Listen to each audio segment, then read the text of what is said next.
Bonjour les amis, et bien voilà, à partir de ma voiture, parce que je suis en villégiature à Limoges, dans ce temps de vacances. Donc je suis en train de la recharger, parce que je suis juste arrivé à Limoges, et j'en profite pour vous faire cette petite vidéo.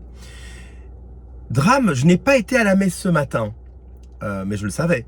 Donc j'ai été à la messe vendredi, jour du Sacré-Cœur. Et j'ai dit au Seigneur, j'irai pas à la messe dimanche, parce que je serai sur la route, mais en revanche, je serai à la messe vendredi en l'honneur de ton Sacré-Cœur. Et voilà, et comme ça, tu es content.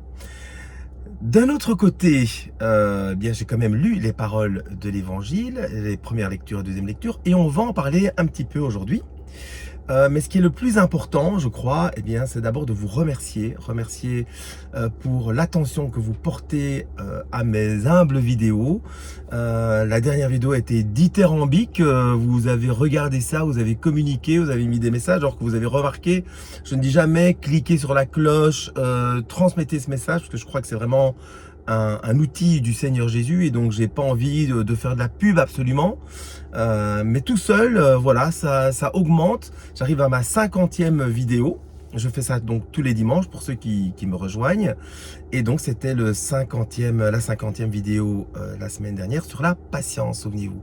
Et pourquoi vous avez tant réagi? Parce qu'on parlait des JO, de cette cérémonie d'ouverture qui a été extrêmement scandaleuse. On est tous outrés et vous l'avez souligné. Alors quand j'ai dit que, eh bien, il y avait trois axes à la patience, donc patience avec nous-mêmes, patience avec les autres, et évidemment Jésus et Dieu est patient avec nous, donc Jésus qui est Dieu, et donc le Dieu trine également, Père, Fils, Esprit Saint, est patient avec nous. Et évidemment vous avez réagi, oui mais il ne faut pas être patient avec Macron, avec l'élite mondiale, il mérite l'enfer, certains ont dit ça. Et encore une fois, je comprends ce ressentiment, ça m'est passé aussi par la tête, mais encore une fois, prions, vraiment prions pour eux, plutôt que leur vouloir du mal ou leur dire qu'ils sont condamnés à l'enfer, ou les maudire, encore pire que ça. Donc prions pour eux. Nous-mêmes, on a commis des péchés, nous sommes tous pécheurs, et vous savez, il y a des grands pécheurs qui se sont convertis et qui sont devenus extraordinaires, hein. Donc voilà, patience, patience, patience. Aujourd'hui, on va parler de la douceur. Alors, la douceur, justement, eh bien, on peut aussi s'en servir pour communiquer notre mécontentement. Par exemple, j'étais très fâché par rapport à cette cérémonie d'ouverture des Jeux Olympiques. Je suis très fâché aussi et très déçu du wokisme qui est maintenant en France. France, fille aînée de l'Église. Eh bien, j'ai communiqué avec douceur mais fermeté mon désagrément aux Jeux Olympiques, au comité des Jeux Olympiques. J'ai écrit au bureau de presse des Jeux Olympiques pour dire que j'étais pas du tout d'accord, mais dans une lettre respectueuse et douce, tout en étant ferme. Voilà. Donc solide, mais dans un gant de velours. Exactement. Alors, vous pouvez aussi avoir l'exemple d'une table qui est douce, mais solide. Eh bien, c'est comme ça qu'il faut agir, selon moi. Alors, que peut-on dire aussi de la douceur? Eh bien, heureux les doux, parce qu'ils recevront la terre en héritage. C'est une des 7 béatitudes, hein. Donc ça veut dire quoi avoir la terre en héritage? Honnêtement, moi je préfère le ciel, je préférerais aller au ciel, mais en attendant on est sur la terre. Alors comment conquérir la terre? Eh bien, je prétends que on peut tout dire à n'importe qui, mais avec douceur, et le message passe. Et si vous êtes comme ça dans votre quotidien, vous allez voir que vous allez avoir beaucoup de réponses positives par rapport à vos griefs, par rapport à vos demandes, etc. Donc vraiment installer la douceur, c'est quelque chose qui me manque parfois. Bon, parfois je suis un peu brut de pomme, mais je prie vraiment le Seigneur pour que j'ai un peu plus de douceur, que je sois plus doux avec mes frères et sœurs, avec ceux qui m'entourent. Alors aujourd'hui, eh bien, Jésus dit « Je suis le pain de vie » et il l'est vraiment, littéralement, mais il est aussi doux et humble de cœur, et il a conquis le monde, le monde en étant doux et humble de cœur. Donc imitons-le. Quelqu'un qui l'a très bien imité, un autre exemple, eh bien c'est Jean-Marie Vianney, qu'on appelle aussi le curé d'Ars, qui est un curé, qui est le patron des curés, un très très grand confesseur. Il lisait les péchés des personnes qui venaient le voir à l'avance et traitait tout le monde avec une énorme douceur. Et donc c'est vraiment une référence pour tous les prêtres du monde. C'est pour ça que c'est vraiment le patron de tous les prêtres de la terre. Enfin, je dirais que la personne qui incarne vraiment la douceur, eh bien, c'est la très sainte Vierge Marie. Vous savez que la très sainte Vierge Marie a toujours été au service de Jésus, mais aussi au service des apôtres. Un apôtre, pour revenir un petit peu sur le thème précédent, hein, oui, les élites, il faut vraiment, sont des dépravés, ils méritent l'enfer, etc. Quelqu'un qui méritait vraiment l'enfer et qui faisait partie des 12 apôtres, c'est Judas, qui est d'ailleurs certainement, lui, en enfer, pour le coup. Mais Judas, alors qu'il était à la suite de Jésus, il adorait aller chez Marie. En fait, Marie, la très sainte Vierge Marie, s'occupait notamment de l'intendance. Vous pouvez lire un livre de Monsieur Ames, je ne sais plus comment exactement quel est son nom, mais c'est une personne, Alan Ames, voilà, Alan Ames. Il a vu la vie de Jésus, il a écrit 3 tomes qui s'appellent À travers les yeux de Jésus.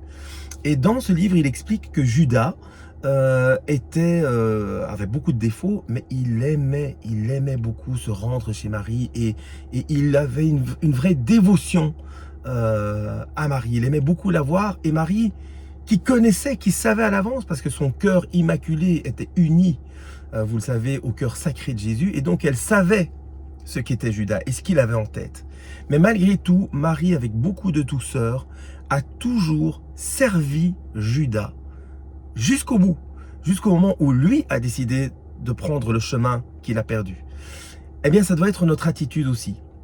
Agir avec douceur comme la Sainte Vierge Marie. Alors, ce que je vous invite à faire, c'est vraiment eh bien, prier et méditer votre chapelet. Chapelet, ça tombe bien, vous voyez que l'Esprit souffle. Chapelet où on va faire notre 4e mystère glorieux, l'Assomption. Et le fruit de ce 4e mystère, eh bien, c'est la grâce d'une bonne mort. Alors un jour, j'avais été dans une église traditionnelle, comme on dit, hein, traditionnelle latin, donc une messe en latin, et puis l'homélie se fait évidemment en français. Et le prêtre disait, eh bien, vous savez, Marie, le fruit, c'est la grâce d'une bonne mort. Elle a une très très belle mort. Marie, en fait, elle n'est même pas morte. Elle a eu une dormition, donc elle est montée au ciel en état de sommeil finalement. Donc elle n'est jamais décédée. Et le prêtre disait, eh bien, pour avoir une telle grâce, il faut surtout avoir une bonne vie. Donc, une bonne mort s'obtient en ayant une bonne vie. Et ça se vérifie, si vous regardez autour de vous, les gens qui meurent dans des situations atroces, souvent leur vie n'est pas conforme. Sauf s'ils sont martyrs, etc., évidemment. Mais avoir une bonne vie vous invite souvent à avoir une bonne mort. Alors voilà. Merci Seigneur Jésus. Oula. 4e mystère glorieux, l'Assomption, le fruit du mystère, la grâce d'une bonne mort. Ô Marie conçue sans péché, priez pour nous qui avons recours à vous. Alors comment je médite ce mystère?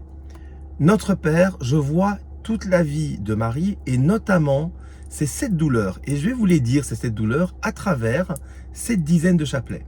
Donc Notre Père qui est aux cieux, je vois tout ça.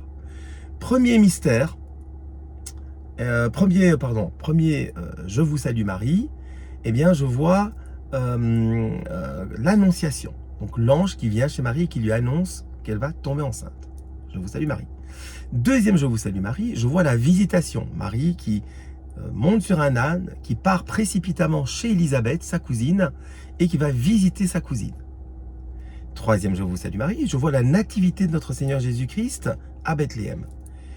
Quatrième, je vous salue Marie, et première douleur de notre Sainte Vierge Marie, la présentation de Jésus au temple et la purification de Notre-Dame, où, souvenez-vous, le prophète Siméon va dire à Marie, eh bien, un glaive te transpercera l'âme.